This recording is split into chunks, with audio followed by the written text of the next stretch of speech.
Assalamualaikum warahmatullahi wabarakatuh, saudara-saudara sekalian. Selamat berjumpa dengan saya pada mata kuliah metode penelitian. Bersama dengan saya ada tim dosen lainnya yaitu Bapak Dr. Haji Edi Suryadi MSI, kemudian Bapak Dr. Andes Web Tatang Sontani MSI, dan Ibu Dr. Hadi Siti Hadijah MSI. Saudara-saudara sekalian, mata kuliah metode penelitian merupakan salah satu mata kuliah yang sangat penting untuk Anda ikuti karena akan sangat bermanfaat ketika Anda melakukan penyelesaian studi, yaitu pada saat menyusun skripsi. Selamat mengikuti perkuliahan metode penelitian. Mudah-mudahan Anda semua dapat mengikutinya dengan baik. Assalamualaikum warahmatullahi wabarakatuh.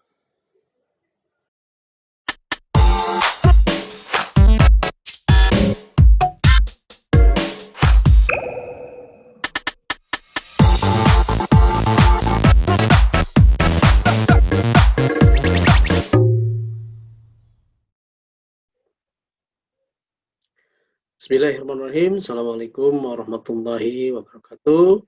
Saudara-saudara sekalian, selamat berjumpa dengan saya pada pertemuan pertama mata kuliah metode penelitian. Pada pertemuan kali ini kita akan membahas tentang konsep dasar seputar konsep dasar metode penelitian. Saudara-saudara sekalian, mari kita mulai dengan definisi, ya, bahwa definisi penelitian ini banyak sekali pendapat para ahli yang mengemukakan apa itu dengan pengertian atau definisi penelitian. Saya mengambil salah satu tokoh, ya, yaitu Robert Debye tentang definisi penelitian. Menurut Robert Debye, bahwa penelitian itu adalah penyelidikan yang sistematis untuk mendeskripsikan, untuk menjelaskan, untuk memprediksi, dan untuk mengontrol fenomena yang sedang diobservasi. Ya. Riset di dalamnya termasuk metode induktif dan metode deduktif. Saudara-saudara sekalian, di dalam pengertian tersebut kita lihat, ya, ada kata sistematik. Artinya bahwa riset ini memang harus dirancang secara matang, harus direncanakan dengan baik. Jadi tidak dilakukan asal-asalan, ya. Harus dipersiapkan sedemikian rupa sehingga hasil riset ini memang menjadi berkualitas, ya. Anda mungkin sudah mengenal istilah metode ilmiah. Kira-kira riset itu merujuk kepada aktivitas metode ilmiah, mulai dari perumusan masalah sampai dengan pengambilan keputusan. Jadi dilakukan secara sistematis. Tujuannya tadi disampaikan oleh Robert Debye, yaitu tentang deskripsi, menjelaskan, kemudian memprediksi dan mengontrol fenomena yang diobservasi. Ya, artinya fenomena-fenomena ini adalah merupakan objek kajian dari sebuah riset. Ada dua pendekatan, yaitu metode alat, ya, yaitu riset induktif dan metode deduktif. Metode induktif adalah metode yang digunakan untuk menganalisis peristiwa yang diobservasi. Ya. Jadi peristiwa-peristiwa yang terjadi itu dianalisis, diamati, diselidiki sehingga bisa diambil sebuah kesimpulan yang bersifat umum. Ya. Jadi metode induktif ini berangkat dari fenomena yang terjadi. peristiwa yang sedang terjadi. Sementara metode deduktif ya, ini digunakan untuk memverifikasi peristiwa yang terjadi ya. Jadi ada perbedaan yang cukup mendasar metode induktif dan metode deduktif ya. Di metode induktif itu lebih dikenal, salah satu metode yang dikenal untuk pendekatan kualitatif. Sementara metode deduktif lebih dikenal pendekatannya adalah pendekatan kuantitatif. Ya. Nah, metode induktif ini biasanya di akhir penelitian dibuat sebuah kesimpulan, kesimpulannya berupa teori baru misalnya. Dan penelitian induktif ini lebih banyak mengeksplorasi hal-hal yang bersifat baru. Ya, sehingga muncul teori-teori baru atau pengetahuan-pengetahuan baru terkait dengan hasil riset. Sementara metode deduktif dia menguji teori, memverifikasi teori. Nah, cirinya adalah memverifikasi dari sebuah hipotesis yang diajukan. Inilah perbedaan berpikir deduktif dan berpikir induktif. Ya, jadi metode deduktif biasanya diawali dari hal-hal yang bersifat umum, kemudian diambil kaji pada hal-hal yang bersifat khusus. Ya. Sehingga dalam konteks riset nanti, ya, berpikir deduktif dan berpikir induktif ini tidak bisa disatukan dalam sebuah riset. Ya. Oleh karena itu, termasuk di dalamnya penelitian dengan pendekatan kuantitatif dan juga penelitian dengan pendekatan kualitatif itu tidak bisa disatukan. Ya. Meskipun banyak pakar, banyak penulis buku yang menyebutkan ada istilah riset gabungan. Ya. Riset gabungan antara riset kualitatif dan kuantitatif. Secara metodologi, kedua pendekatan ini tidak bisa digabungkan karena cara pandangnya yang berbeda. Ya. Jadi mixed method itu tidak mungkin terjadi. Kenapa? Karena pendekatannya yang berbeda. Mixed method bisa dilakukan oleh sebuah riset, tetapi bukan dalam konteks pendekatannya, dalam konteks cara penyelesaian masalahnya. Tetapi bisa dilakukan kalau hanya sebatas menggunakan alat yang digunakan untuk kedua pendekatan ini. Ya. Jadi mixed method dalam konteks penggunaan alat untuk mengumpulkan data bisa dilakukan, tapi dalam konteks cara pandang, cara bekerja dari riset kualitatif dan kuantitatif itu tidak bisa dilakukan. Baik, saudara-saudara, mari kita lihat sekarang karakteristik penelitian. Ya, karakteristik penelitian yang pertama di sini ada pendekatan yang sistematik. Ya, bahwa pendekatan sistematik ini harus diikuti oleh data yang akurat. Ya. Kata kuncinya di sini adalah data yang akurat. Nah, saudara-saudara sekalian, kenapa kita harus menggunakan data yang akurat? Ya, karena seperti saya sampaikan tadi di awal bahwa penelitian ini adalah satu kegiatan untuk mencari kebenaran terhadap sebuah fenomena yang sedang terjadi. Oleh karena itu, data-data yang terkumpul harus bersifat akurat. Akurat di sini maksudnya adalah tepat.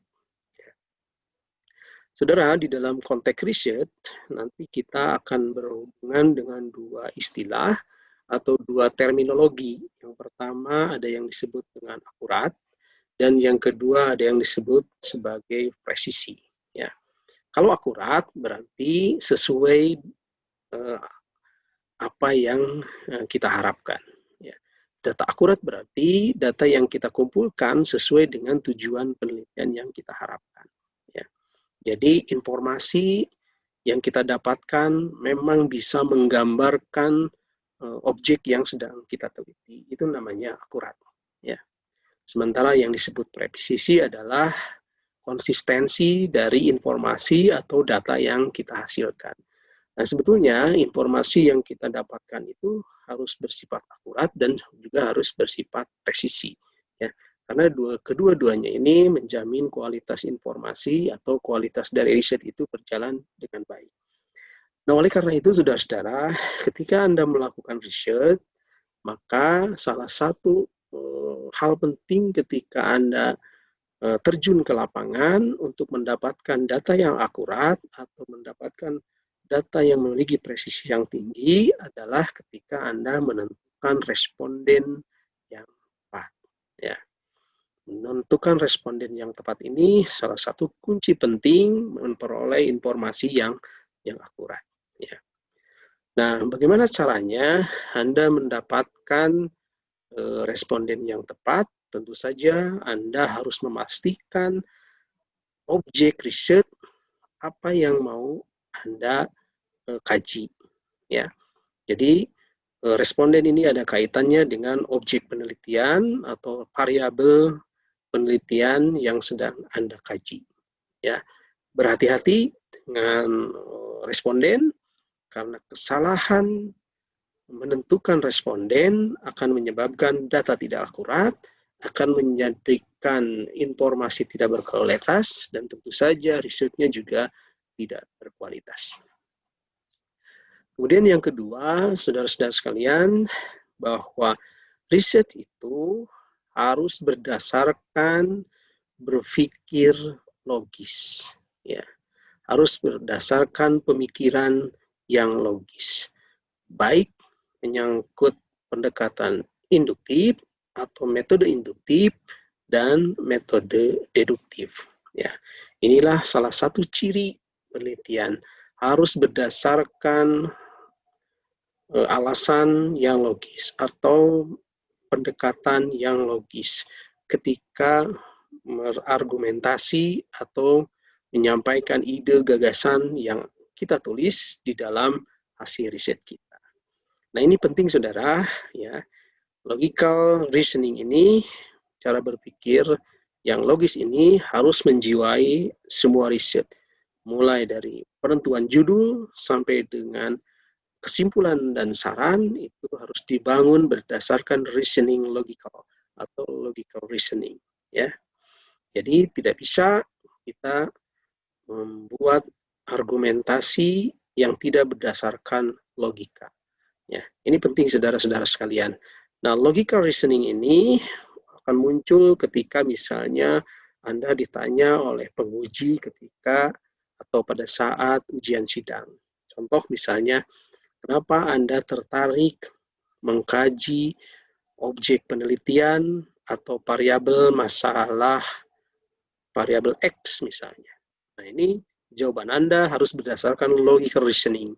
Tidak boleh berdasarkan melibatkan perasaan, melibatkan dugaan, melibatkan hal-hal yang tidak berdasarkan kepada logika. Ya, sekali lagi, baik terkait dengan metode induktif maupun yang melibatkan metode deduktif. Salah satu kelemahan mahasiswa ketika ujian sidang adalah tidak mampu menjelaskan dengan menggunakan logical reasoning. Ya, jadi saudara-saudara sekalian, mulai saat ini Anda harus membekali dengan penguatan-penguatan logical reasoning. Logical reasoning ini tentu saja dapat dicapai apabila kita memiliki banyak referensi baik terkait dengan data yang kita kumpulkan maupun referensi-referensi dalam bentuk literatur-literatur yang kita miliki. Kedua hal ini bisa menjadi senjata buat Anda ketika Anda ditanya pada saat ujian seminar ataupun ujian sidang skripsi. Baik, saudara-saudara sekalian, yang ketiga, ciri dari atau karakteristik dari penelitian adalah bahwa data atau pengetahuan yang dikumpulkan harus berdasarkan real time, ya, atau berdasarkan data yang aktual, ya, pengamatan aktual. Jadi diamati, dikumpulkan berdasarkan data-data yang pada saat itu terjadi, ya, sehingga data-data ini memiliki akurasi yang sangat tinggi, ya. Data-data ini tidak boleh diambil dari data-data yang sebelumnya ada, gitu ya. Kenapa demikian? Karena persoalan yang dikaji juga persoalan yang bersifat aktual, sehingga data-data yang dikumpulkan juga harus bersifat real time. Itu memang sedang terjadi. Ya. Sehingga konteksnya ya, sangat jelas. Ya. Yang keempat, saudara-saudara sekalian, ciri atau karakteristik penelitian adalah ada analisis yang mendalam. Analisis yang mendalam sehingga tidak memunculkan anomali ketika melakukan riset. Nah, ini adalah salah satu masalah yang sering kita temui ketika mahasiswa-mahasiswa melakukan sebuah riset. Ya, anomali ini sering ditemukan. Contoh misalnya, pada saat mahasiswa mengusulkan judul penelitian, objek penelitian atau variabel masalahnya yang dikemukakan itu semuanya bersifat problematik, menunjukkan adanya gap antara kenyataan dengan harapan. Selalu muncul seperti itu. Tetapi pada saat dilakukan riset, setelah dilakukan riset, isu-isu yang diangkat itu kemudian terbantahkan. Hasil-hasil risetnya menunjukkan sesuatu yang berbeda dari apa yang diungkapkan di latar belakang masalah. Sehingga timbul persoalan, apakah betul masalah itu terjadi? Ya. Atau misalnya, adakah kemungkinan hasil penelitiannya yang salah? Ya. Ini muncul anomali. Oleh karena itu, saudara-saudara, Anda semua perlu melakukan analisis yang mendalam, in-depth analysis, gitu ya. Dalam riset kualitatif, sering disebut juga sebagai in-depth interview.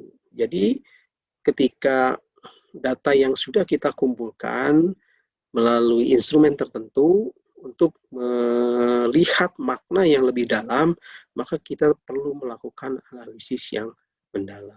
Ya.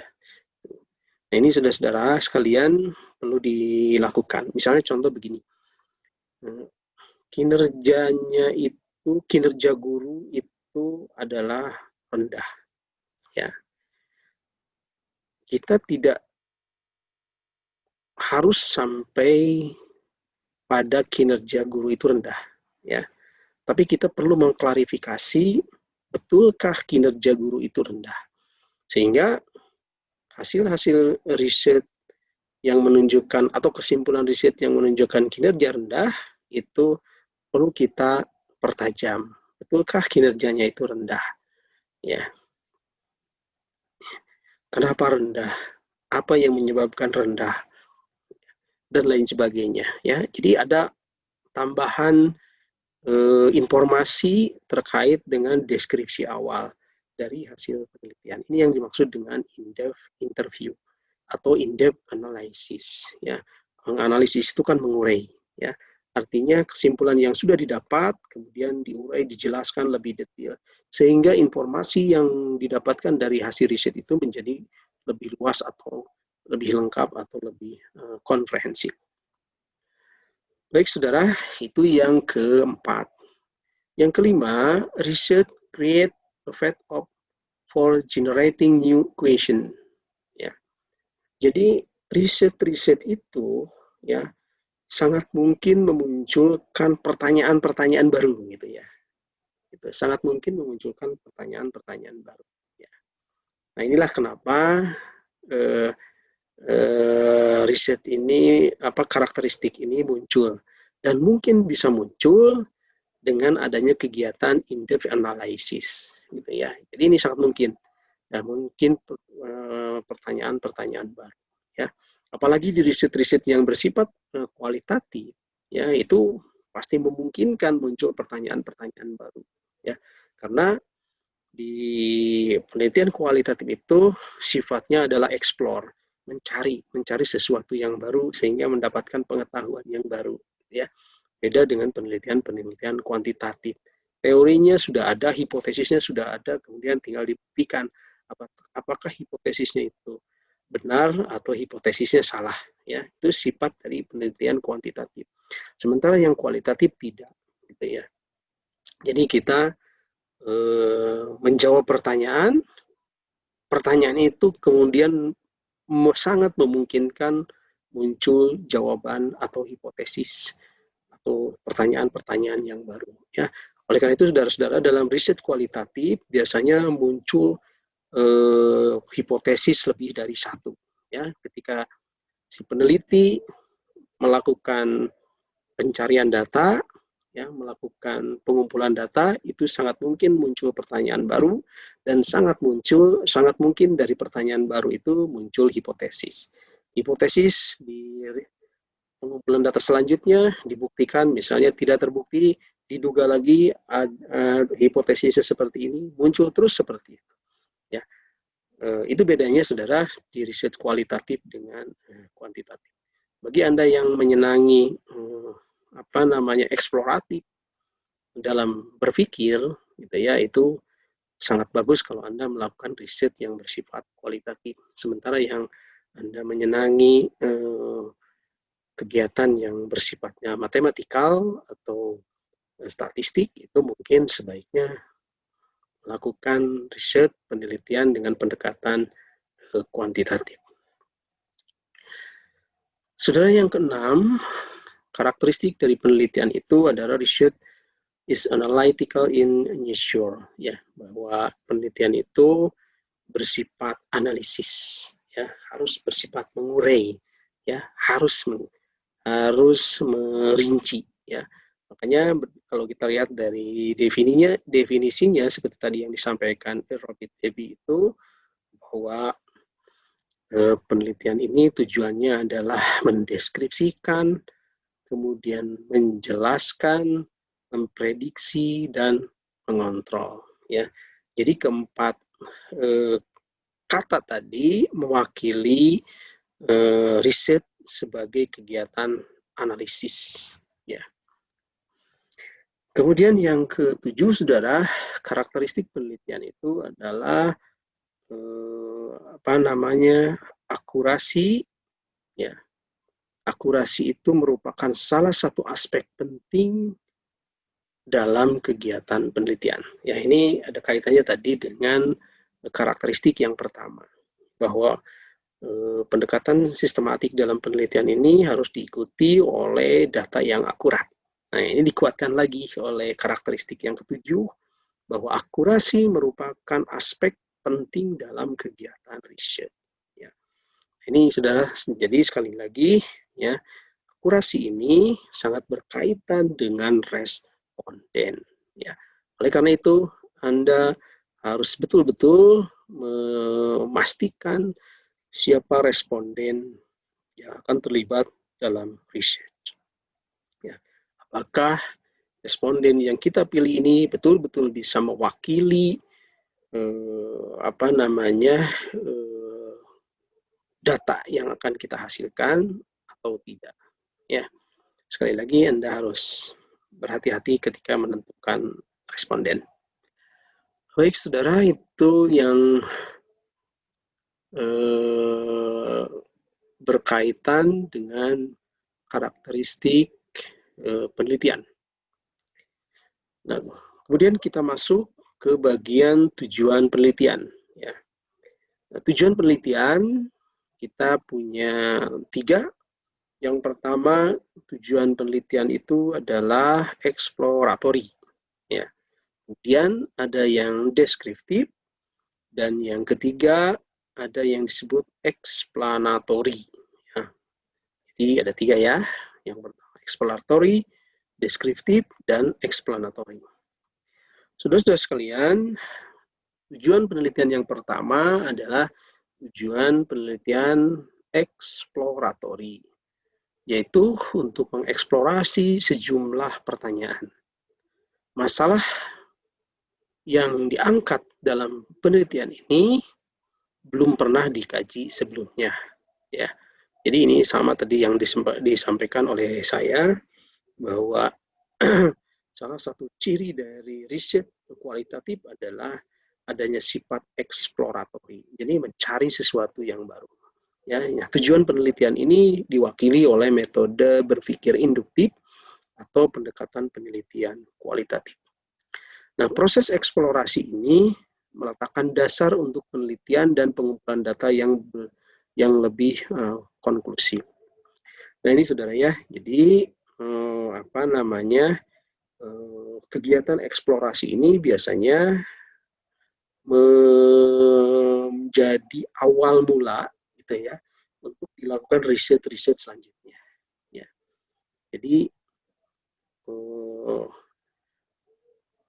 jadi pondasi, jadi dasar untuk penelitian-penelitian selanjutnya atau pengumpulan data yang lebih konklusif atau artinya bersifat pembuktian ya. Jadi bisa dibuktikan untuk riset sebelumnya. Nah, saudara-saudara sekalian, tujuan penelitian yang bersifat eksploratory sekali lagi ini biasanya dilakukan untuk penelitian kualitatif atau pendekatan atau yang bersifat pola metode berpikir yang induktif. Yang kedua, saudara-saudara, tujuan penelitian adalah deskriptif. Nah, penelitian yang deskriptif ini berfokus pada perluasan pengetahuan. Ya, studi deskriptif digunakan untuk mendeskripsikan perilaku sampel dalam populasi. Ya, jadi mendeskripsikan perilaku sampel di dalam populasi. Penelitian deskriptif hanya diperlukan satu variabel untuk melakukan penelitian. Ya, jadi ini saudara ya, ini penelitian deskriptif. Ini adalah tujuannya untuk mendeskripsikan perilaku sampel di dalam populasi dan biasanya hanya melibatkan satu variabel saja untuk kegiatan risetnya. Nah, tujuan utama dari penelitian deskriptif ini ada 3. Yang pertama mendeskripsikan, menjelaskan, dan memvalidasi temuan. Ya. Nah, saudara-saudara, jadi kita bisa pahami bahwa riset yang satu variabel umumnya bersifat deskriptif, ya, bersifat menjelaskan dan bersifat untuk kepentingan validasi temuan. Kemudian yang ketiga, tujuan penelitian adalah explanatory. Nah, tujuan penelitian ini adalah untuk memahami dampak dari perubahan tertentu dalam prosedur standar yang ada. Nah, kalau kita simak atau kalau kita perhatikan dari pengertian ini, dari konsep ini, saudara, kita bisa garis bawahi bahwa explanatory ini sifatnya menjelaskan. Ya, menjelaskan perubahan yang terjadi objek penelitian disebabkan objek penelitian yang lainnya. Sehingga penelitian explanatory ini bersifat verifikatif. Ya, bersifat menjelaskan, membuktikan ya perubahan variabel tertentu disebabkan oleh variabel yang lainnya. Jadi memverifikasi hubungan antar variabel. Nah, ini lebih cocok, riset ini lebih cocok menjelaskan hubungan antar variabel. Pendekatannya tentu saja kita bisa pahami tujuan penelitian eksplanator ini merupakan pendekatan penelitian yang kuantitatif atau menggunakan cara berpikir deduktif. Ya, jadi nanti dalam skripsi Anda pada bab 3 pembahasan metode penelitian, Anda bisa memunculkan apakah penelitian Anda ini termasuk penelitian eksploratory, deskriptif, atau explanatory. Ya. Nah, mahasiswa-mahasiswa di kita ataupun umumnya di perguruan tinggi yang lain ini banyak mengkaji penelitian-penelitian yang bersifat explanatory atau menguji teori. Ya. Baik, saudara, mari kita lihat sekarang adalah jenis-jenis metode penelitian. Ya. Jadi di awal sudah disinggung beberapa, ya, bahwa ada yang disebut dengan metode penelitian kuantitatif, ada yang disebut metode penelitian kualitatif. Ya. Nah, mari kita lihat pengertiannya dulu. Ya, jadi metode penelitian atau research method, ya, ini adalah alat atau instrumen yang digunakan untuk mencapai tujuan. Ya, jadi salah satu alat atau instrumen yang digunakan untuk mencapai tujuan ketika kita melakukan riset. Ya. Riset kita ini tujuannya apa? Ya, tujuan penelitiannya apa? Nah, dibantulah oleh research method. Cara untuk mencapai tujuan penelitian itu dalam konsep riset itu ada dua. Yang pertama, metode kualitatif dan metode kuantitatif. Jadi pilihan, saudara-saudara, ya, Anda mau menggunakan metode kuantitatif, mau menggunakan metode kualitatif, tergantung dari tujuan risetnya. Ya. Nah, metode penelitian kualitatif, ya, ini memiliki karakteristik atau ciri-ciri yang berbeda dengan metode penelitian kuantitatif. Ya, jadi beberapa sifat dari kuantitatif dan kualitatif, mari kita lihat pada tabel berikut atau ciri-ciri berikut. Nah, ini bahwa dilihat dari responden misalnya, ya, dilihat dari responden, dilihat dari partisipannya, nanti mereka itu akan diberikan pertanyaan-pertanyaan yang bersifat terbuka. Ya, artinya peneliti, ya, itu mengajukan pertanyaan-pertanyaan kepada responden atau kepada partisipan. Dan ini sifatnya terbuka. Jadi responden, partisipan bisa menjawab apa saja sesuai dengan pertanyaan yang dikemukakan oleh peneliti. Nah, instrumennya di dalam metode penelitian kualitatif adalah biasanya adalah angket,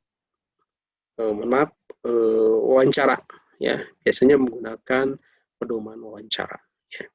Jadi alat instrumennya, ya, adalah peneliti itu sendiri, ya. Sehingga informasi-informasi yang dihasilkan oleh responden itu tergantung dari kemampuan dari si peneliti ketika bertanya. Kalau peneliti mampu menggali, menyampaikan pertanyaan-pertanyaan yang luas, maka responden juga akan memberikan jawaban yang sesuai dengan pertanyaan-pertanyaan yang dikemukakan oleh si peneliti. Ya. Istilah dalam metode penelitian kualitatif ini, instrumennya disebut sebagai human instrument. Ya, jadi manusianya yang menjadi instrumen. Karena informasi yang didapatkan dari riset itu tergantung dari si penelitinya. Nah, saudara-saudara sekalian, berbeda dengan penelitian kuantitatif, ya. Metode penelitian kuantitatif ini alat ukurnya jelas, ya. Alat ukurnya jelas karena diperoleh dengan instrumen yang bersifat tertutup dan responden hanya menjawab berdasarkan data yang sudah disediakan oleh peneliti. Ya. Alat pengumpulan datanya biasanya menggunakan angket. Ya. Jadi perbedaan kuantitatif dan kualitatif adalah dari aspek salah satunya dari aspek data. Ya. Kemudian dari aspek makna juga bisa kelihatan. Penelitian kualitatif lebih pada mencari makna yang lebih dari apa yang dilihat oleh panca indera, sementara kuantitatif mencari kebenaran berdasarkan data-data yang dikumpulkan dan dibantu terjemahkan, dianalisis melalui alat bantu statistik. Sehingga makna yang muncul pada penelitian kuantitatif adalah makna tunggal. Sementara pada penelitian kualitatif ini banyak menghasilkan makna-makna yang bersifat ganda. Ya. Baik, saudara, itu dua hal ya terkait metode penelitian kuantitatif dan metode kualitatif. Ya, ini sebagai langkah awal. Barangkali nanti Anda ketika akan melakukan riset, silakan pahami lebih jauh ya bagaimana teknik penelitian kualitatif dan bagaimana teknik penelitian kuantitatif. Pada mata kuliah ini nanti kita akan bahas pada riset-riset yang bersifat kuantitatif. Nah, saudara-saudara sekalian, ini adalah beberapa poin tentang metode penelitian kualitatif. Ya, jadi ciri-cirinya kurang lebih ada 6 ya. Jadi case study research, kemudian ada record keeping, kemudian ada process observation, kemudian ethnographic research, ada focus group, dan one-on-one interview. Ya. Jadi kira-kira inilah karakteristik atau ciri-ciri dari research kualitatif seperti yang tadi saya sampaikan. Ya. Jadi metodenya berbeda dengan penelitian kuantitatif. Nah, kuantitatif seperti ini, saudara ya. Ada survey research, kemudian ada correlational research, kemudian ada experimental research. Ini yang akan kita bahas di pada pertemuan selanjutnya. Ya. Jadi kita hanya akan melakukan pendekatan riset pada pendekatan kuantitatif. Nah, pertanyaan yang kemudian muncul, misalnya di mahasiswa-mahasiswa kita, bolehkah mahasiswa melakukan riset kualitatif? Sangat boleh. Ya, tapi kita akan coba dalam penelitian kita, dalam perkuliahan kita akan coba penelitian untuk pendekatan kuantitatif. Tapi sekali lagi, bukan berarti mahasiswa tidak boleh melakukan riset kualitatif. Sangat dibolehkan. Ini ada tiga bagian yang akan kita pelajari. Yang pertama riset survei, penelitian survei, ya, ada penelitian korelasional dan ada penelitian penelitian eksperimental. Ya. Nah, yang paling banyak dikaji di dalam riset-riset mahasiswa kita ada di wilayah correlational research, ya. Baik itu penelitian korelasi, baik itu penelitian regresi, maupun itu penelitian analisis jalur. Ya. Jadi hanya 3, saudara, analisis hubungan itu. Korelasi, regresi, dan analisis jalur. Ya. Ini yang paling banyak dikerjakan atau dilakukan oleh mahasiswa-mahasiswa kita. Research survei dan experimental research ini dua model yang jarang dipergunakan, yang agak sering barangkali experimental research. Nah, saudara-saudara sekalian, pada kajian experimental research kita nanti akan coba kita bahas ya, karena ternyata beberapa tahun ke belakang mahasiswa-mahasiswa kita juga banyak yang mengkaji tentang experimental research. Ya, nanti akan saya sampaikan seperti apa prosedur ya atau langkah-langkah experimental research. Nah, saya menyarankan kepada Anda semua coba pelajari lebih dalam tentang experimental research, karena dalam kajian literatur penelitian gitu ya, bahwa experimental research ini adalah salah satu riset yang paling bagus ya, karena yang paling lengkap dan paling teliti dalam langkah-langkah atau prosedur penelitiannya ya. Sebagai contoh misalnya di riset eksperimental itu ada langkah-langkah penelitian, ada 10, satu saja langkah penelitian tidak memenuhi syarat, maka eksperimentalnya gagal ya. Ini harus dipahami betul ya. Dan menurut beberapa informasi saudara-saudara sekalian, eksperimental research ini cenderung banyak dilakukan oleh mahasiswa-mahasiswa pada tingkat magister minimal ya. Di mahasiswa S1 itu jarang digunakan riset-riset eksperimental. Oleh karena itu, saya sangat menyarankan mahasiswa-mahasiswa itu lebih banyak pada penelitian korelasional riset saja, ya, tidak pada eksperimental riset. Karena beberapa informasi yang cukup kuat menyampaikan bahwa eksperimental riset ini minimal risetnya itu selama 5 sampai 6 bulan ya, minimal. Jadi itu pun mungkin kualitas informasi dari risetnya yang paling rendah gitu ya. Nah, oleh karena itu saya sangat merekomendasikan sebaiknya Anda tidak melakukan experimental research kecuali kalau Anda memiliki waktu yang banyak untuk melakukan riset eksperimental, tidak masalah. Ya, jadi mungkin Anda bisa beralih ke di correlational research atau di survey research. Baik, saudara-saudara sekalian, barangkali itu yang bisa saya sampaikan pada pertemuan pertama ini. Minggu depan kita akan coba mengkaji metode penelitian ya, pada aspek yang lebih teknis ya. Jadi saudara-saudara sekalian, pada mata kuliah kita ini kita akan bahas pada aspek praktis ya, mulai dari judul sampai dengan bab terakhir ketika Anda menyusun skripsi sampai pada kajian pustaka atau daftar referensi.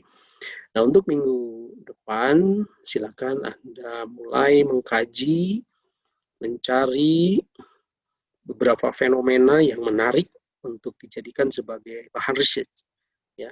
Anda cari beberapa, Anda list beberapa fenomena yang menarik sesuai dengan fokus kajian kita di office management atau di manajemen perkantoran, baik dalam konteks kajian manajemen perkantorannya atau dalam konteks pendidikan manajemen perkantorannya. Silakan cari oleh Anda fenomena-fenomena yang menarik. Kalau memungkinkan, silakan Anda rumuskan dalam sebuah judul. Di pertemuan selanjutnya kita akan mencoba merumuskan judul. Ya, demikian yang bisa saya sampaikan. Assalamualaikum warahmatullahi wabarakatuh.